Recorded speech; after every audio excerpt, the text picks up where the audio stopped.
Hey guys, welcome back to my channel AR Food Production. Please like, subscribe and share this channel and press the bell icon for the latest video. So today we are going to talk about HACCP. सबसे पहले हम लोग जानते हैं HACCP क्या होता है। HACCP जो है स्टैंड करता है hazard analysis critical control point पे। एंड इसका जो मतलब होता है, हैज़ार्ड जो है एक फूड कंटामिनेशन से रिलेटेड है। जब अगर हम लोग फूड कंटामिनेट हो जाता है देन हम उसे एनालिसिस करते हैं कि ऐसे कौन से सोर्स के कारण हमारा फूड कंटामिनेट होना शुरू हो चुका था। एंड देन हम लोग level of danger danger level खोजते हैं कि ऐसा कौन सा डेंजर लेवल जब शुरू होता है तो हमारा फूड कंटामिनेट होना शुरू हो जाता है। देन उसे कंट्रोल करने के लिए हम बहुत सारे रिमेडियल्स एक्शंस अपनाते हैं एंड उससे पॉइंट्स के थ्रू हम उसे करेक्ट करते हैं। ना हम लोग देखते हैं कि HACCP क्या है। HACCP एक सिस्टमेटिक अप्रोच है जो कि आइडेंटिफाई करता है फूड सेफ्टी हज़ार्ड्स को। एंड इसका काउज जो होता है वो तीन कारण होता है, like physical, chemical and biological reason से। ये हम अगर हम इसे कंट्रोल नहीं करते हैं तो आगे बढ़ने के चांसेस बढ़ जाते हैं। एंड ये एक ऐसा सिस्टम होता है जो कि बहुत ज़्यादा मैंडेटरी होता है हमारे फूड इस्टेब्लिशमेंट के लिए। और आप ऐसा भी कह सकते हो कि ये एक ऐसा यूनिट होता है फूड सेफ्टी को जांचने का। अगर आप घर पे कंज्यूम कर रहे हो फूड, आफ्टर दैट अगर आप बाहर किसी भी होटल में अगर कंज्यूम कर रहे हो तो सबसे सेफेस्ट प्लेस होना चाहिए। दैट्स वाई ना हम लोग नेक्स्ट टॉपिक पे आते हैं, कितने टाइप के हज़ार्ड्स होते हैं एंड किस तरह से हमारे फूड को इफ़ेक्ट करते हैं। 3 टाइप के हज़ार्ड्स होते हैं mainly, physical, chemical, biological. Biological hazards जो होता है ये some type of bacteria, virus and fungus के थ्रू आता है। एंड सम प्लांट्स ऐसे होते हैं, certain plants like mushroom and seafoods, इसमें भी बहुत सारे बैक्टीरिया एंड फंगस अवेलेबल होते हैं। दैट्स वाई इन्हें हमें बहुत केयरफुली बनाना पड़ता है, कुक करना पड़ता है। दैट्स वाई अगर आप इसे छोड़ दोगे इसी तरह तो हमें कंटामिनेट कर देता है फूड को।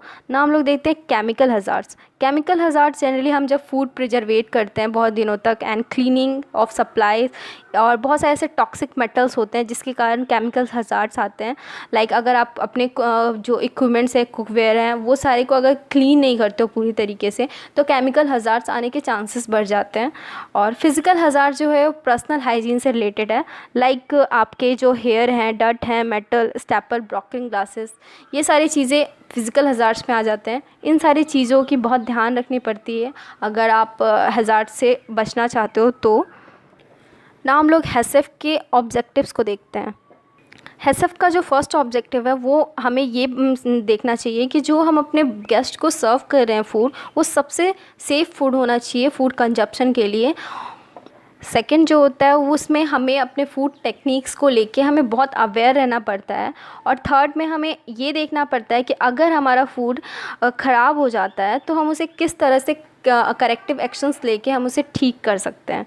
एंड हमें फूड नॉलेज का हमें बेटर नॉलेज होना चाहिए फूड हैंडल करने का। लाइक अगर आप कुक और रॉ फूड को किस तरह से लॉन्ग टाइम तक स्टोर कर सकते हो, इसके बारे में हमें बहुत अच्छे से नॉलेज होना चाहिए। और अगर ये सारी अप्लाई करते हैं, ये सारी ऑब्जेक्टिव जो है अगर अप्लाई करते हैं तो हम अपने food quality and food cost को भी मैनेज कर सकते हैं इन सारी चीज़ों को अप्लाई करके। ना हम लोग देखते हैं HACCP की बिगनिंग कहाँ से हुई थी। HACCP जो है वो आया था सेकेंड वर्ल्ड वार के टाइम, लाइक 1960 के बीच में आया था। और ये काम करता था पिल्सबरी कंपनी, जो कि नासा के लिए काम करता था, उनके लिए फूड मेकिंग का काम करता था उस वक्त। उसके बाद ये बहुत सारे US के आर्मी मेंबर्स, उनके जो लेबोरेटरीज़ के मेंबर्स थे, उनके लिए भी काम करता था। और इनका टारगेट था कि 100% सेफ़ फूड दें उन लोगों को। ना हम लोग कुछ मेजर चीज़ें हैं जो कि HACCP के अंदर ध्यान रखना पड़ता है। सबसे पहला आता है पर्सनल हाइजीन। पर्सनल हाइजीन में हम अपने uniforms, nail, hair and dresses and disease को बहुत अच्छे कंट्रोल करके रखना पड़ता है। अगर आप इसे सेफ़ और साफ़ सुथरा नहीं रखते हो तो दैट्स वाई फूड कंटामिनेट होने के चांसेस बढ़ जाते हैं।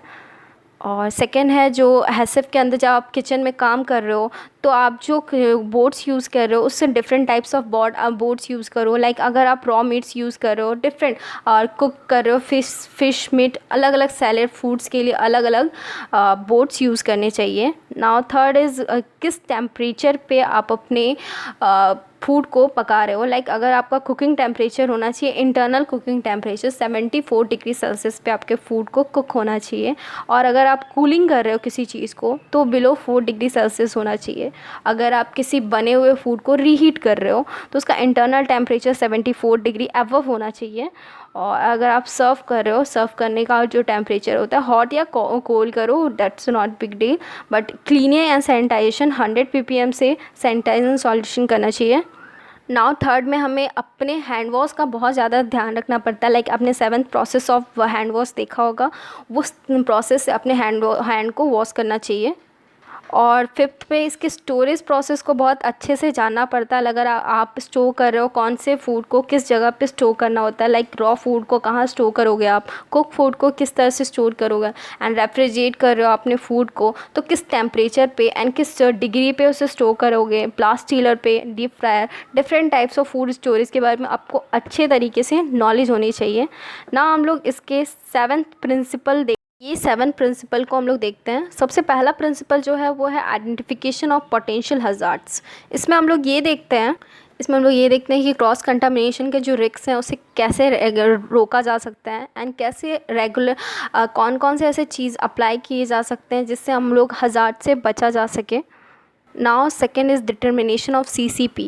CCP मीन्स मतलब होता है क्रिटिकल कंट्रोल पॉइंट। इसमें हम लोग कुछ क्रिटिकल कंट्रोल पॉइंट्स को अपनाते हैं ताकि उस रिस्क से बचा जा सके, और कुछ qualities control like regulatories and control points को अपनाते हैं ताकि हम अपने जो हज़ार्ड्स हैं उसे प्रिवेंट कर सकें। थर्ड में आता है establishment the critical limits, and limits देखते हैं कौन कौन से ऐसे लिमिट्स हैं। देन फोर्थ में measure of control this hazards, and then measurements करते हैं कि इस हज़ार्ड्स को कैसे हम कंट्रोल कर सकते हैं, एंड मॉनिटरिंग करते हैं इंटीग्रिटी ऑफ टेस्टिंग। देन उसके बाद वो टेस्टिंग में जाता है कि कौन से लेबल, कौन से चीज़ों के कारण ये कंटामिनेट हो रहा है फूड। दैन उसके लिए हम लोग करेक्टिव एक्शंस यूज़ करते हैं, एंड देन उसका डॉक्यूमेंटेशंस होता है, उसके कारण हम उसे प्रोसेस करते हैं कि अगली बार से ये जो चीज़ें हैं वो दोबारा रिटर्न ना हो। So thank you friends, I hope you like my video, so please like, subscribe and share my channel.